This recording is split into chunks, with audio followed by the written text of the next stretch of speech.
Good evening. I'm Rafael Martinez, and this will end in darkness. We would like to address a rumor, a chattering, if you will, about this program having a political agenda. And we have made it quite clear several times. We don't have any politics to speak of. We have varying beliefs that change over time. We're constantly evolving. But we do not pick a side. We are dedicated to neutrality. Some would say that's cowardice. I look at it as being pragmatic. So in no way have we picked a side in the mayoral debates of the Northern Bones. We, as honorary scouts, believe it is our duty to always present both sides of the political coin, and because we are honorary scouts, we are not born scout, but we are honorary, that we stay out of the political affairs as best as we can. So it is true I said some disparaging things about one of the candidates, but I also ended that statement disparaging both of them. I'm just trying to be really political about this body. One of us has to have a future here.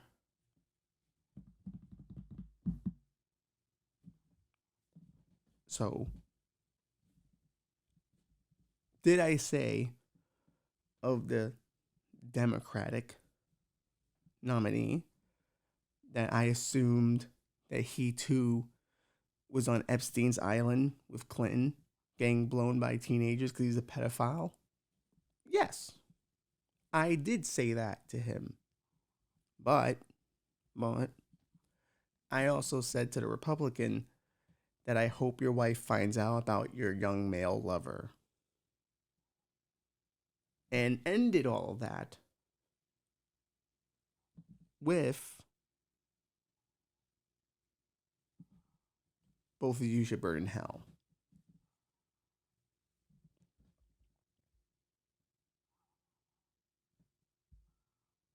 In essence, I called them both pedophiles. So there was an equalness to the attacks, and the rumors are saying that I only attacked the Republican because I didn't want to seem like I was biased. I attacked the Democrat first, and that's unfair. I have always been known to be someone who shoots from the hip. So it really just comes down to, if I see it, I'm going to do it. And I saw an opening and I took it. In my defense, when I said these things into the microphone at the town hall debate, it got a resounding applause. So, I'm not wrong, I think. Maybe.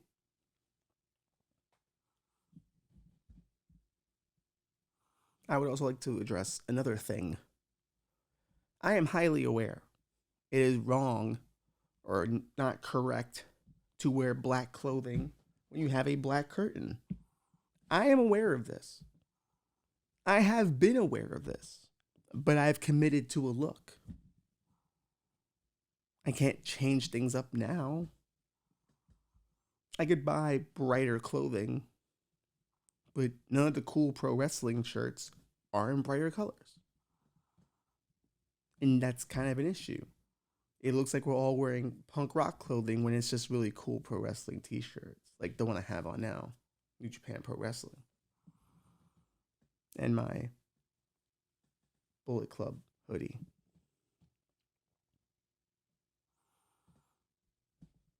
as you can see, it makes it very difficult to be a pro wrestling fan and wear brighter colors. So I'm aware, but my wardrobe is quite limited right now. It is subject to change. Cross your fingers. Maybe WRKM hits him with the big bonus. But yes, welcome to the show. We had to get those things out of the way. Those legalese. Now we can have the conversations we can't have when the sun is up.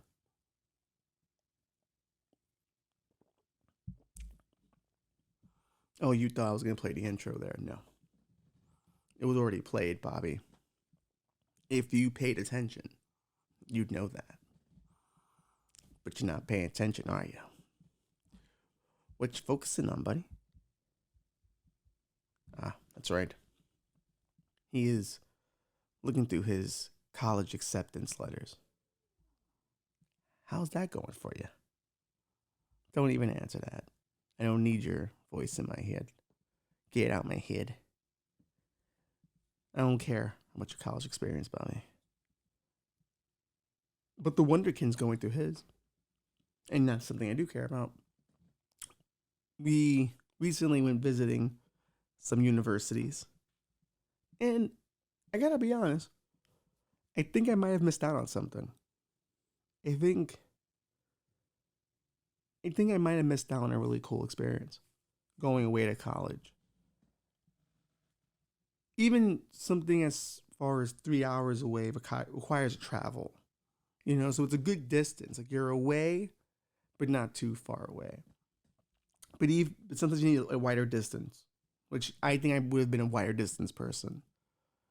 I think I would have been, like, if I had an opportunity or I had a choice, I would have gone to, like, a West Coast school, you know, just to get away from New York. But there's nothing bad about upstate school either. A few of them are on the come up right now. So, but what I experienced was a level of excitement I never experienced because in my high school, going to college was like, yeah, you're going to do that, but like don't have a dream of what you want to do, just what's going to make you money. You know, it wasn't looked at as anything to really celebrate. It was weird. You know, we never really had that team of people who celebrated that. Like you had your one or two teachers, Decker was one of them, you know, Birnbaum, but you didn't really have like a real unit, you know, dedicated to getting you ready for college. You were pretty much left to your own devices unless you went actively looking for it. And the search was always difficult because you couldn't find these people ever. So, but there was a level of excitement, you know, watching him go through the process, you know, meeting the people that are head of his department, you know, finding out about dorms, you know, finding out, you know, about research opportunities. You know, these are things I never knew were either there or, well, I knew you could stay away at college, but I mean, like, in terms of the access to it, it always seemed so far away because of the financials.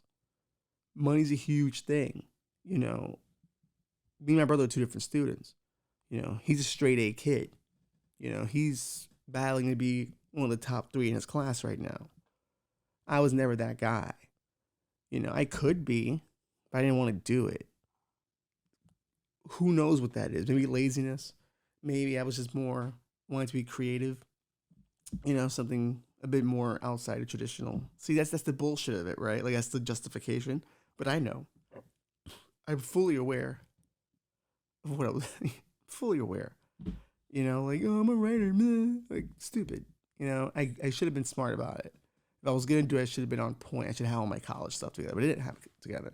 I also wasn't doing a lot of my schoolwork either, so that always gets in the way at some point.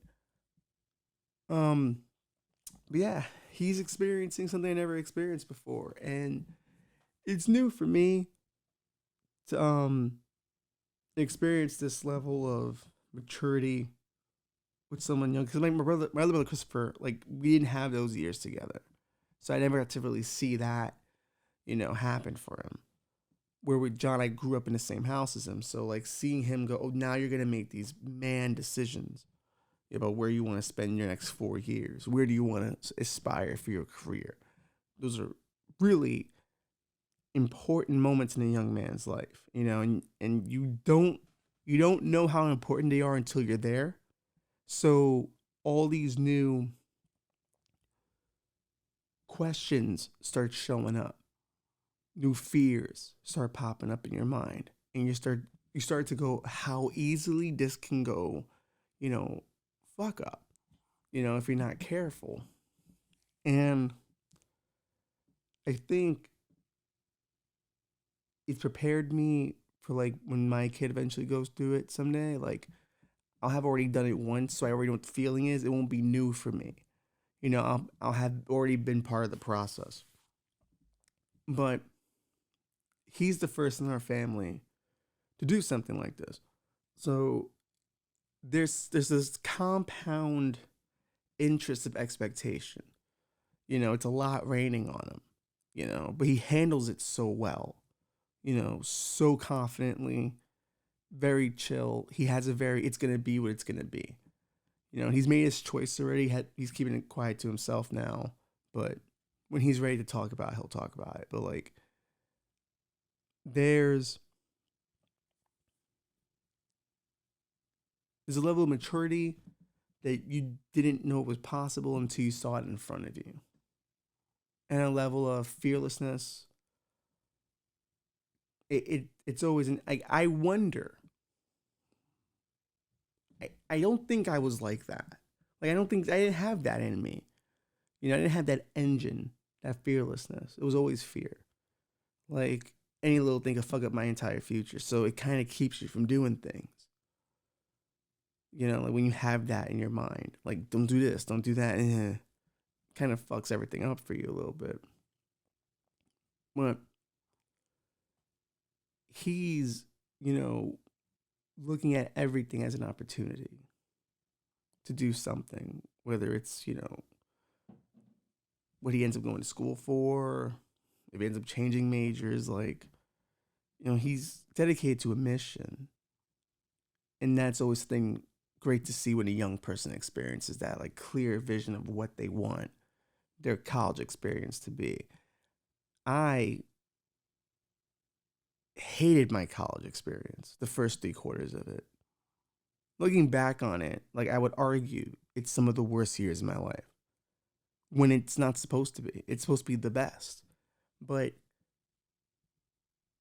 you have to look at it from how I went. Like I didn't really want to go. Like I was only going because I had the access to. At least the first semester at Medgar Evers. I didn't last long there. Also, to travel, I didn't like to travel. Like, having to go down to Franklin was difficult. BMCC was different. It felt like, oh, like, this is actual college. Like, not to say Medgar Evers didn't feel that way, but it just, there was something about BMCC. It was like, oh, no, this is actual, like, college. And then, mind you, I had, like, visited other colleges during that time. I had gone to Baruch and all that. I never felt that way with them, which is weird because Baruch's considered a really high class school. But I took more of like this is an investor bank here than it is a college. But BMC actually looked like a school, more like high school. So probably that's what it was in my mind. It just went to that. And that's really what BMCC was. It was high school extended. You were still living at home, but you were just going to school every day. Nothing had really changed. Except for like, you'll have the odd Saturday class, or you only gotta do one class a day and then you're out. But then you would spend a lot of your time fucking around at school, which was like, why? You could be out doing a bunch of other things, but you're stuck here. When I was there was like I was hanging out like on this place called the Bridge a lot, and it was made up of like theater kids, some video arts kids, other weirdos that had like come around. Like there was a moment where like what started as a small group of people had turned into like 4 different groups of people. And it was just gross. Like, I imagine like it was a college kid Skid Row. That's really what it was. A bunch of rejects, uh, people who were far too good to be hanging out with. You know, scummy people like I was were hanging out there just so it could be fun. They could do something dangerous before they go to school, before they go to class or some bullshit. Just like feel like they're cool. Like they're hanging out with some outlaws, which we weren't that big of a group. Like we weren't known. It was just there were like people who just gravitated towards it because there was a level of chaos to it that was fun. And this person dates this person and dates this other person, and then this group of weirdos ends up morphing into this other group of weirdos and becomes a super class of weirdos. And when I mean weirdos, I mean like they were chicks with beards, dude. Like we had a bearded lady. It was rough, and no one had the heart to ask the question. I couldn't ask the question. Felt bad, but it was just like a huge group of weirdos had just arrived. And but in the center of it was this theater club that was so up its own ass. Like, but that was the entire theater department, to be honest with you. A lot of those kids. Not all of them. There are some cool ones there. But for the most part, it was a lot of up their own ass kids. Same thing the video arts department that I was part of. Those kids thought they were all gonna be Spielberg. You'd be hard pressed to find any of them now doing anything relevant. But that was just kind of what it is. It was this like a kind of mini fame high school situation. Just all these dreams, And were there talented people there? Yeah, there was a few cool actors there. There was some solid writers there. There's a few people I thought who could have been stars if they really wanted to, but they were just waiting on approval. They were just waiting on the department to go, hey, we're going to go with you. You're going to be the big person. And they never went with that person, even though how talented that person was and how much they would bust their ass to prove they were as good of an actor as everyone else. It was still the same 2-3 actors getting all the big spots in all the big shows. So if you were kind of a reject of the big shows, you ended up at theater club. And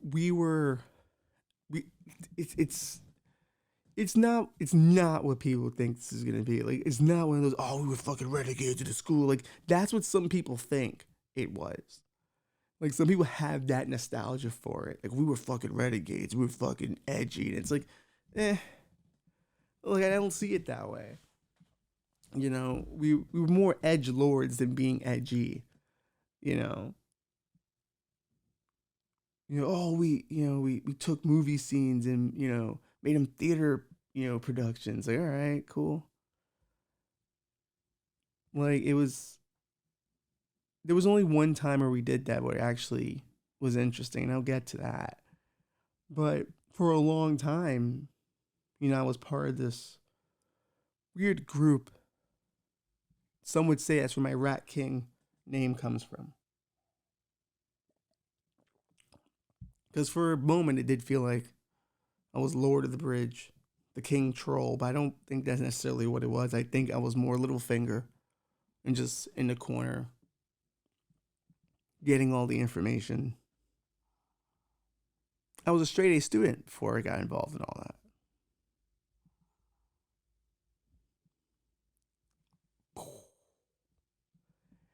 Down the drain that went. And it's not to say that was the sole reason why it happened. I also am hugely accountable for like not putting any effort I should have put in. But that group also didn't really help anything. It kind of just made it worse. And BMCC itself as an institution was not designed for you to graduate. It was designed to keep you there. And you start to realize it when they just add on classes and requirements, though they were never there when you started. So ideally, you would be finishing the degree you started, not this new version of it, but they find loopholes around it. But That's what it was, high school. And all the emotions and thought processes, whatever, the plurals of processes, were high school. You dealt with things like high school. You gossiped. You talk shit about one another, but you were still best friends somehow. You never really approached anyone when you had a problem. You just talk shit about them behind their back instead. It was, everything was high school then. Still. And it really killed how I looked at college for a long time. Even though during this time I would hang out at Hofstra a lot with my boy Lou. I would visit him a lot and I would see the other experience of it, but that seemed so out of reach. It seemed like I couldn't do this.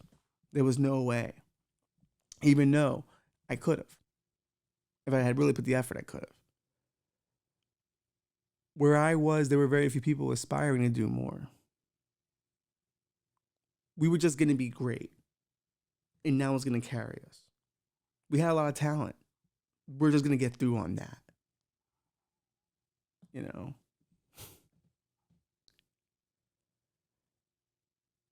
That's when I kind of petered out in doing stand-up. I used to do it a lot in my early 20s. At time, I was part of a comedy group. We were called the REC based on the initials of our name.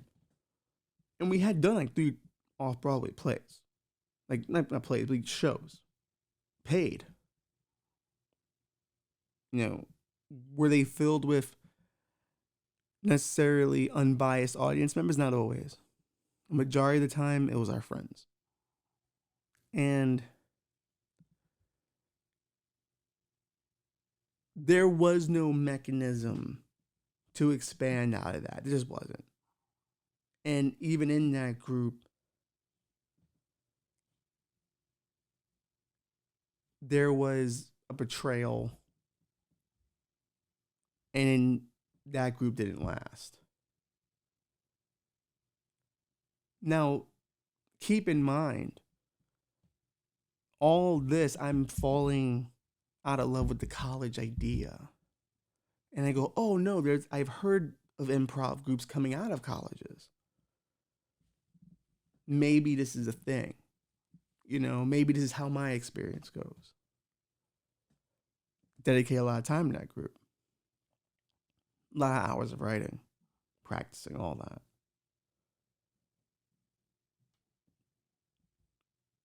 One of the other members did too. One, not so much. And the not so much one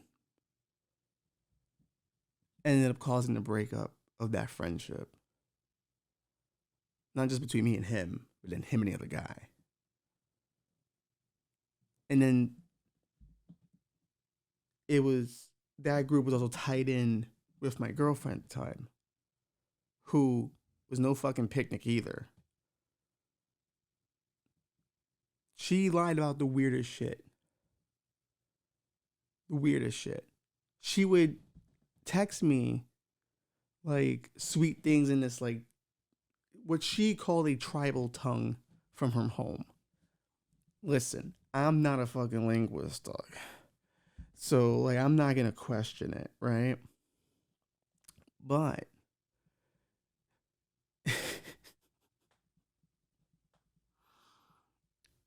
I'm remembering the actual tweet, the text. And it'd be like these long, beautiful, like, linguistically it looked great. And I would ask her, hey, what tribe is this? Because I wanted to learn it. So, that could be our thing. It's a couple. Never get the name from me. So I said, fuck it. There's Google. Why not take some of the phrases, Google them?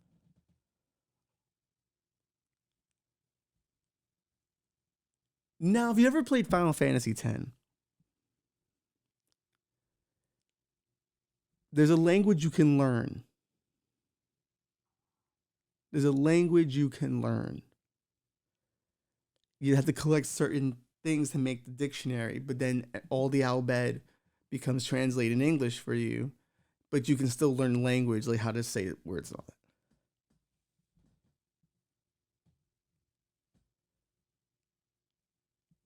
that. She had told me Final Fantasy X was her favorite. It's not even like my favorite, so I don't really pay much mind. Like I do like concepts in it, but it's not my favorite. Mine is still 7 and come fucking early 2000s. Ugh. But there's a 10's good. Never thought about it. Never put 2 and 2 together. Until I Googled what I love you meant. And it pulled up the Albed Dictionary. So this entire time, she's got me convinced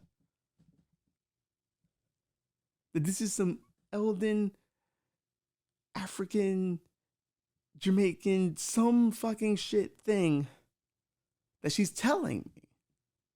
And it's supposed to reveal how much she cares about me because she's telling me these things in this native tongue. But this native tongue is not even real. It's from a virtual space.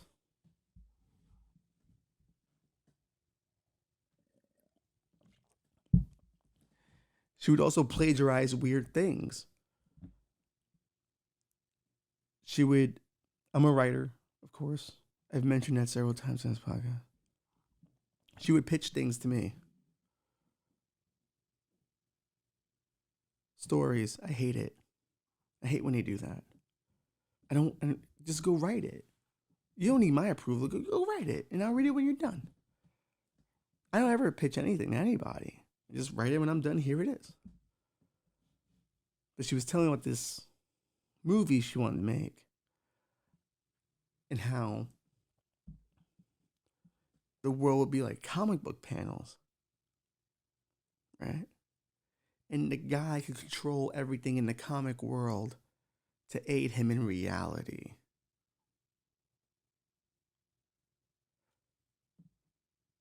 This sounded familiar to me, but I couldn't place it. It was somewhere lost in my past, and I'm like, this is ringing out to me. Like, it was like John Edwards. Comic book bullshit? Yeah, that rings a bell to me. It's telling me this is some bullshit. That's what the Spirit's telling me. So, I had a PlayStation 3 that still played PlayStation 2 video games. So I told her, hey, you have anything? Cause I know you don't have a system at the moment. Like, I just want to, play something different than what I've been playing. She had a Sega Genesis collection. PlayStation 2 disc. Had like Sonic and all that. And I get home and pop in the disc and I see, oh, look, it's Comic Zone. I was just thinking about this the other day. I have no idea why. Let me play Comic Zone.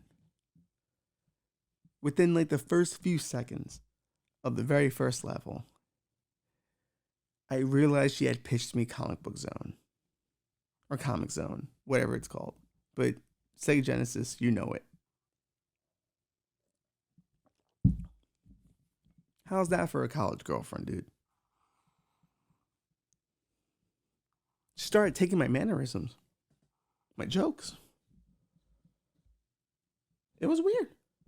I don't believe just because you're with someone, you can take their joke. I think you still gotta ask permission for that. Like, I don't take any of my girlfriend's jokes. That's her material. If she wants to lease that out to me, that's more than fine. But I make sure everyone knows that's her joke. I ain't trying to get beat up. That's her joke. But some people don't feel that way. They steal your essence. But yeah. So, failed improv group, oddly plagiarizing fake language girlfriend. I had professors who were all failed filmmakers but in an experimental sense. So they were, it was so weird for a bunch of people who just all made experimental movies to all be in one place. And they just hated everything. You couldn't get them to like anything. They hated everything. So if I come in shooting a film on a, you remember those old HD cameras, the hard drive cameras, the flip cameras? I shot a whole documentary on that called Ringside Dreams about a friend of mine who's a pro wrestler. I handed that in. I got a failed grade because I shot it on the flip and not a mini DV camera. Even though I had owned a mini DV camera and had just upgraded the mini DV camera to the flip camera. Going, hey, shot HD. Hey, I still had the log footage. I just do all that. Still got a failing grade. So I'm dealing with that. I'm dealing with old dinosaurs who don't want to let go. And I'm losing any desire to stick around. Because all the worst things that happened to me are at college.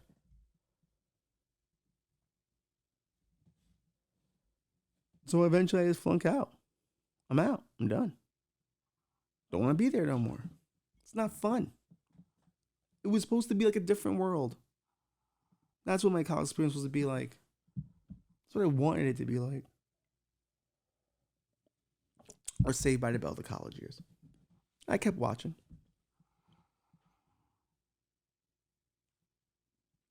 So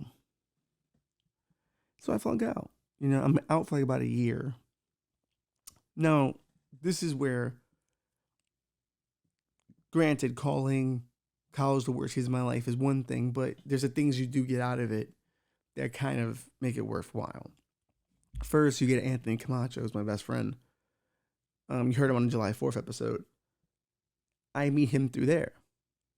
He's finally, I guess, I don't think he had just turned 21. I think he had been 21 for a bit, but he finally reached out and said, hey, you want to hang out or something like that?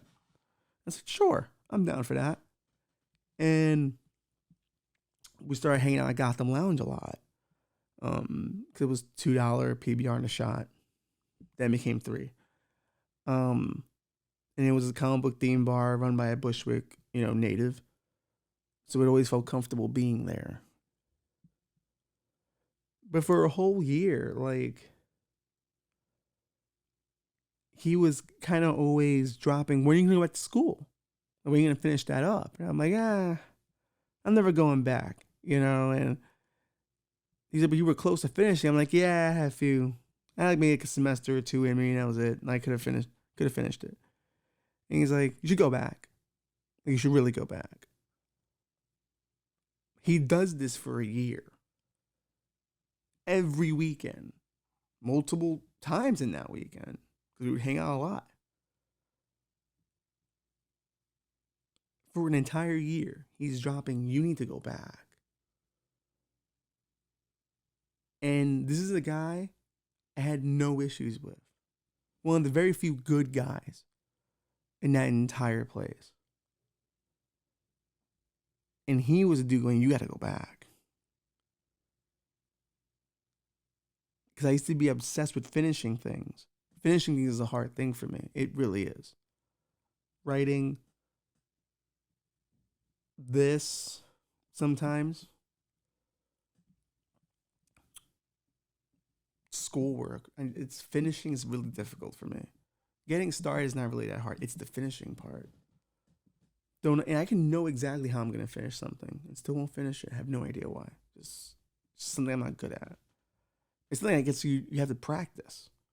You got to practice finishing things. It's got to become a habit. It's like achieving things. It has to become a habit. So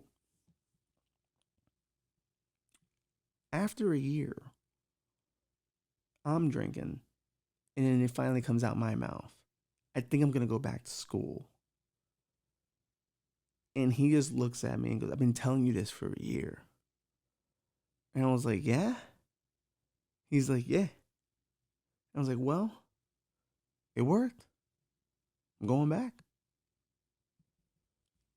And I did. And had the best experience. I went back, oddly enough, with a few of the people who were part of that old group, but like the more getting their shit together versions.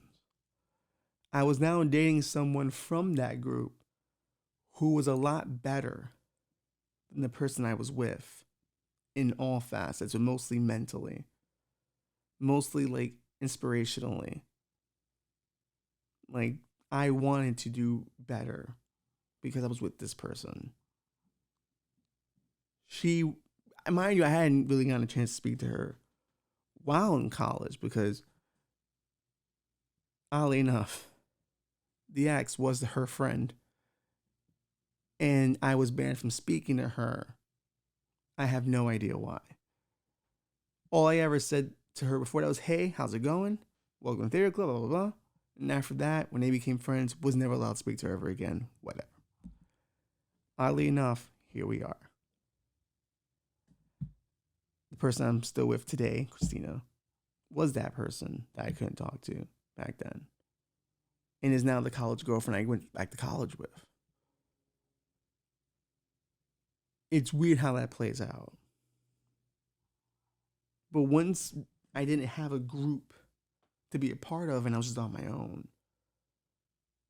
school wasn't hard anymore. Because I was now there for the mission. There was no more fucking around. There was no time. I went back in my late 20s. I didn't have the time to fuck around anymore. You know? And it was also on financial aid, no longer a scholarship from my mom's job. So it was my money, so to speak. Maybe that's kind of what I always needed. A more of, I guess, a more tangible way of seeing what things were worth. Because as a kid, you don't see those things. You know? Like, not doing good in school came with the worst punishments, but doing good in school was associated with getting things back for me, because I was always a bad student. So I guess for me, it never really materialized that, oh, this could be better. Like, if you did better, you'd get more things. We also didn't have a lot of money at the time. So it made that kind of difficult to really, reward or even enhance that. That's just how life is. That's the economy, dog. And a lot of people are going through that now with the economy. It's hard to reward children for doing well because money's tight and words can only do but so much. But now that I was back in, it was a lot more fun and I had better professors. Guys who had just got out the game, worked on the more recent technology, and were just gung-ho for anything. For them, it was about be as creative as you can be within the limits that we set for every project. I've never had a professor in film tell me anything positive other than this one. And it wasn't because they didn't like my projects. It was because how I shot it and how I was working around their rules. I think rules are bullshit. You ask me to create something, I create something. This is what it is. But this TV professor that I had was able to explain the rules to me in a way where they felt like options, not limitations. So when he gave me my A, and he was like, dude, you have a great idea of what needs to be seen visually. That meant the world to me. Because not only did I do it within his rubric, he took the time to go, that was good. That was dope. Not many professors in my first go around were like that. I'm not saying to be, pat on the back all the time, but something positive from time to time does help. But there is this weird thing in the arts where it's believed that you be as heartless as you can, be as cutting as you can, and that's going to make someone better. But I don't think that's true. I think you have to have both. Good cop, bad cop shit. Generic ass advice. But going back, I was 10 times better than the student I was walking in. And I was getting a feel for it again. Sad that I was too old to continue it in a real way. Because I can't do that now. Like, work's already tough enough. Add school onto that. Like, who's got time?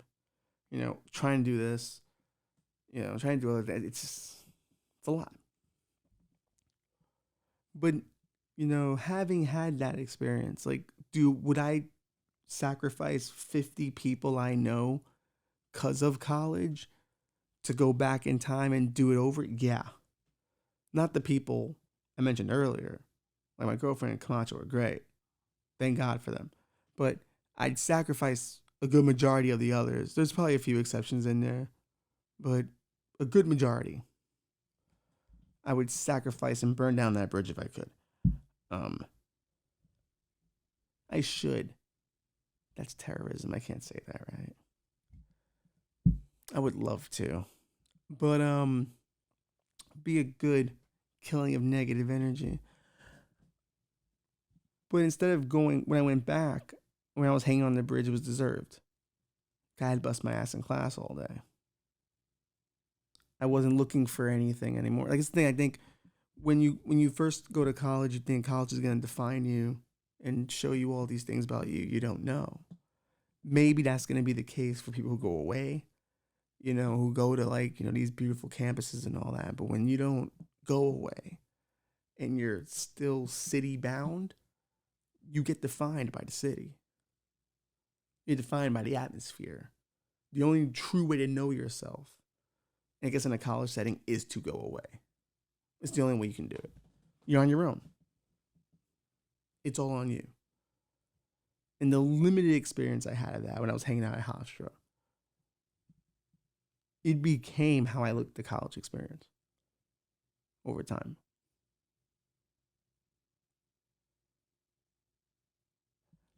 Yeah. But I did miss out on an experience. I did. I know that. I do know I missed out on that. But you can't really cry about it, can you? Time moves on. I did get my degree eventually.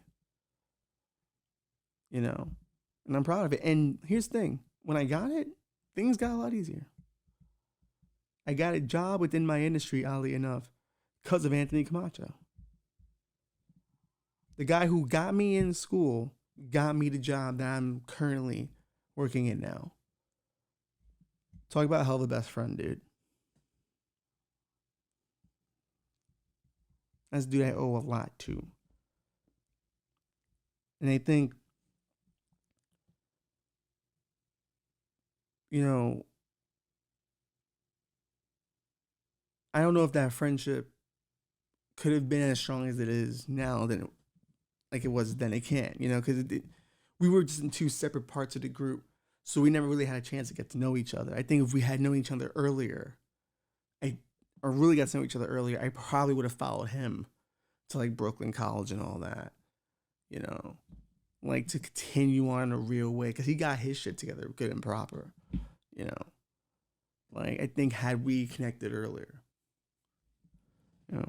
my girlfriend had already graduated college, so for her, like any nervousness I have could be alleviated because she's already done it, so she can be like, no, this is what you gotta do, be aware of this, be on top of this, she was really helpful in that, so I left college with the best people years later after flunking out a second time.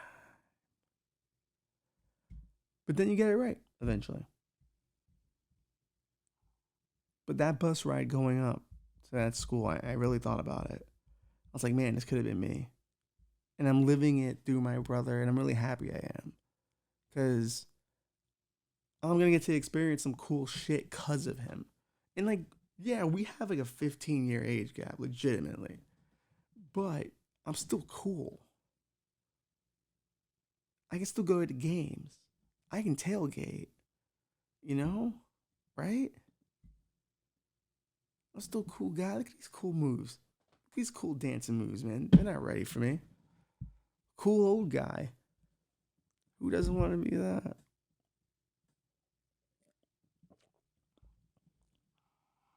But I've been thinking about not just even college, just I've been going to open mics, not performing. I want to get very clear, not performing. Just hanging out, getting a sense of things, rooms, ideas. Not ideas from people, I mean ideas about if I were to do this again at 34, what would that look like? Embarrassing for sure. Definitely going to be embarrassing for a while until I get good. If I ever get good. Odds are against me. But I have considered it. Seriously. I used to do it, and I think I did okay then. Yeah, I'm pretty sure I did okay. But I can never really trust certain shows. As I mentioned earlier, some of them were filled with friends. But there were a lot of rooms that weren't. So we'll call it 50-50. Who knows? Maybe I get into that again. That's not an early midlife crisis at all. I should have known once I started doing this shit. This is where it'd lead. Considering it. Going back to school at this time for comedy. I'm not doing one of those classes. I am not doing one of those classes. I will learn the hard way. Even though those classes probably would help. I'm going to do it the hard way because I'm stubborn that way. And that's how I am. That's how I am. Who knows? Maybe in a week I don't feel this way. And we'll at least have maybe a clip. Maybe I'll do it once. Air a clip about how cringe it is. We'll just stick to broadcasting on public access television. WRK has been good to us.